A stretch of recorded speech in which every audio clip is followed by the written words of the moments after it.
اگر آپ نے ابھی تک ہمارا چینل سبسکرائب نہیں کیا تو ابھی سبسکرائب کریں اور بیل آئیکن کو کلک کر کے ہماری لیٹسٹ ویڈیوز کے بارے میں اپڈیٹ۔ السلام علیکم، ہمارے چینل میں خوش آمدید۔ تم سے کہنا تھا ڈرامے کا اگلے ایپیسوڈ کا پرومو آ چکا ہے، جس میں رابی فارس سے آ کے معافی مانگتی ہے کہ مجھ سے جو ہو گیا وہ میری بہت ہی بڑی غلطی تھی، مجھے دوبارہ سے اپنا لیں، کیونکہ اسے نہیں پتہ ہوتا کہ اس کی بہن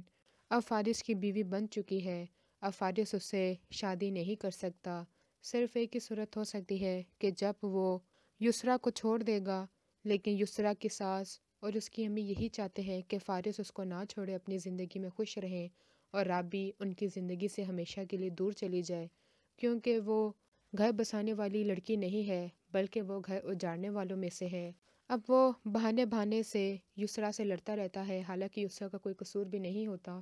وہ خود پریشان ہوتی ہے کہ آخر فارس کو کیا ہو گیا ہے، پہلے مجھ سے ٹھیک طرح سے بات تو کرتا تھا، اب تو اس نے وہ بھی کرنا چھوڑ دی ہے۔ فارس کی ماں بھی نوٹ کرتی ہے کہ فارس اس کا رویہ دن بہ دن بدلتا چلا جا رہا ہوتا ہے، آخر اس کے پیچھے وجہ کیا ہوتی ہے۔ جب وہ پتہ لگاتی ہے تب اسے پتہ چلتا ہے کہ رابی اس کے پاس واپس آ گئی ہے اور اس نے اس کو اپنے ایک جگہ پناہ دی ہوئی ہے۔ وہ یہ دیکھتے ہی بہت ہی زیادہ غصے میں آ جاتی ہے، فارس سے کہتی ہے اس کو یہاں سے نکال دو، لیکن یہ بات یسریٰ کو ابھی تک پتہ نہیں ہوتی کہ اس کی بہن اسی کی ہی زندگی برباد کرنے کے لیے آ گئی ہے۔